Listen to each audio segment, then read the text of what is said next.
উৰা বাতৰিৰ কথা আপোনালোকে সুধিছে উৰা বাতৰিটোতো বিভিন্ন ধৰণৰ চলি আছে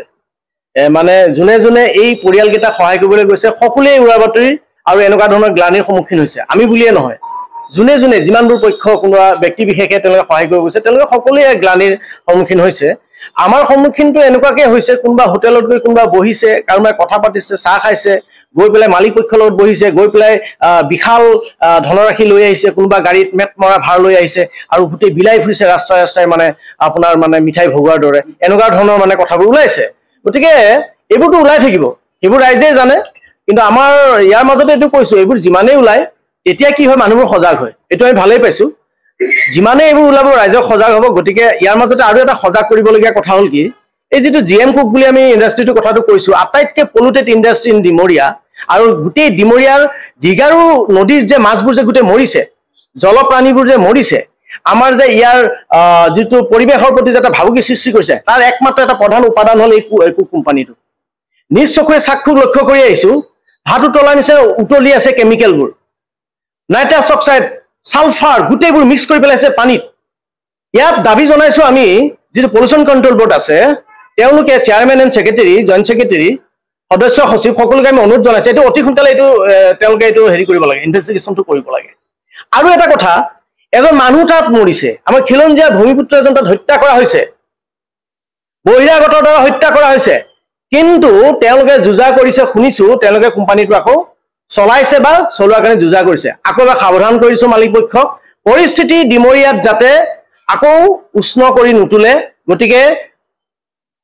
যেটো আমি এটা সহ্য কৰি আছো যেটো সহ্যৰ এটা সীমা আছে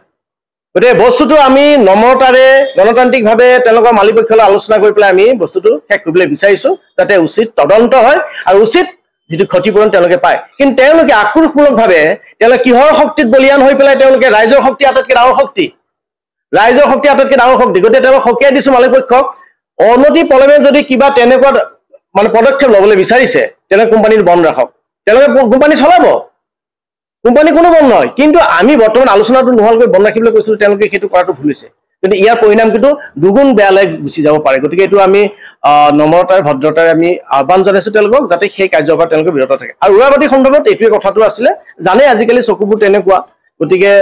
সেইটো কাৰণে আমি সেই পক্ষক আমি কৈছো এনেকুৱা ধৰণৰ উৰাবাদী প্ৰচাৰ নকৰিব কাৰণ এইটো মানৱতাৰ কথা লুকাই আছে এটা পৰিয়ালৰ মানুহ এটা হত্যা কৰা হৈছে এইটো চাব গতিকে আমি ডিমৰিয়াই গতিকে এই চাব লাগিব যে আমাৰ ইয়াত যি ভূমিপুত্ৰ খিলঞ্জীয়া আছে তেওঁলোকৰ সুৰক্ষাৰ প্ৰতি চাব লাগিব উইচ ইয়াৰ লগত এটা ডাঙৰ কথা হৈছে ইয়াতে যিবোৰ প্ৰডাক্ট আমাৰ উৎপন্ন হয় তাতে তেজ জড়িত হৈ আছে শ্ৰমিকসকলৰ গতিকে এইটো অসন্মান আপোনালোকে নকৰিব ধন্যবাদ কিছুমান পৰিয়াল আছে যে পৰিয়ালবোৰে তেনেকুৱা বস্তু দেখি আহিছে যে তেওঁলোকক ইউজ কৰা হৈছে তাৰমানে ধৰক আপোনাৰ ইটা ভাটাত যদি আমাৰ ইটা ভাটা লেবাৰবোৰ আনে তেওঁলোকৰ এজন চৰ্দাৰ থাকে ওখ পাখ দাড়ি থকা লুঙি পিন্ধা এজন চৰ্দাৰ থাকে আমাৰ ইটা ভাটাবোৰত ইয়াত অসমীয়া চৰ্দাৰ ওলাইছে তাৰ এজন অসমীয়া চৰ্দাৰ আণ্ডাৰত 100-200 লেবাৰ থাকে আৰু তেওঁলোকৰ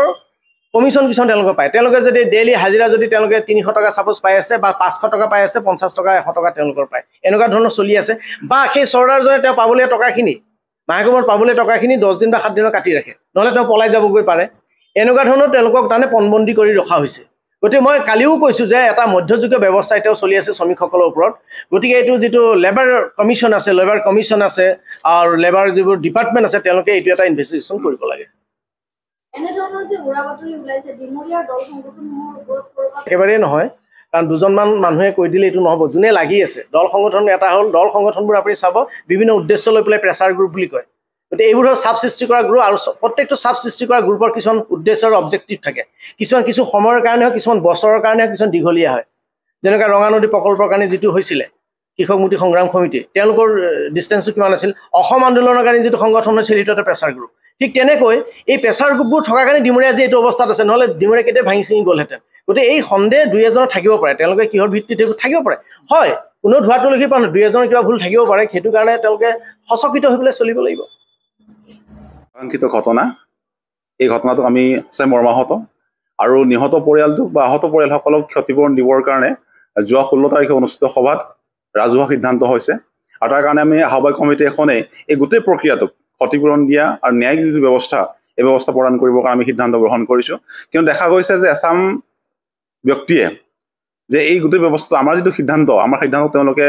মানি ল'ব পৰা নাই কাৰণ তেওঁলোকৰ কি স্বাৰ্থ আছে নাজানো কিন্তু মই নাগৰিক সমিতিৰ সভাপতি হিচাপে এটা কথা সকলোকে আহ্বান জনাম যে মৃতকৰ পৰিয়ালটোক বা আহত পৰিয়ালসকলক লৈ কোনো ৰাজনীতি কৰিব নালাগে ইয়াত মৃতকৰ পৰিয়ালে উপযুক্ত ক্ষতিপূৰণ পাক আমি তো বিচাৰিছোঁ বা আহতসকলে উপযুক্ত ক্ষতিপূৰণ পাক সেইটো আমি বিচাৰিছোঁ ইয়াত মধ্যস্থতাকাৰী কৰিবৰ কাৰণে কোনো প্ৰয়োজন নাই কোনোবা যদি মধ্যস্থতাকাৰী কৰিম বুলি নিজৰ দুপইচা ভৰ পাম বুলি আশা কৰিছে তেনেহ'লে আশা ত্যাগ কৰক আমি সকলোকে আহ্বান জনাইছোঁ এই মৃতকৰ পৰিয়ালটো ন্যায় পাবৰ কাৰণে উপযুক্ত ক্ষতিপূৰণ পাবৰ কাৰণে সকলোৱে একত্ৰিত হৈ আহক আমাৰ যিখন আহ্বায়ক কমিটি আছে এই আহ্বায়ক কমিটি তেওঁলোকে সহযোগ কৰক যদি সঁচাকৈ তেওঁলোকে সেই মৃতকৰ পৰিয়ালটো উপযুক্ত ক্ষতিপূৰণ পোৱাটো বিচাৰিছে ন্যায় পোৱাটো বিচাৰিছে তেনেহ'লে আমি সকলোৱে একেলগে এই ব্যৱস্থাটোক আগবাঢ়িব লাগে মই তাকে আহ্বান জনাইছোঁ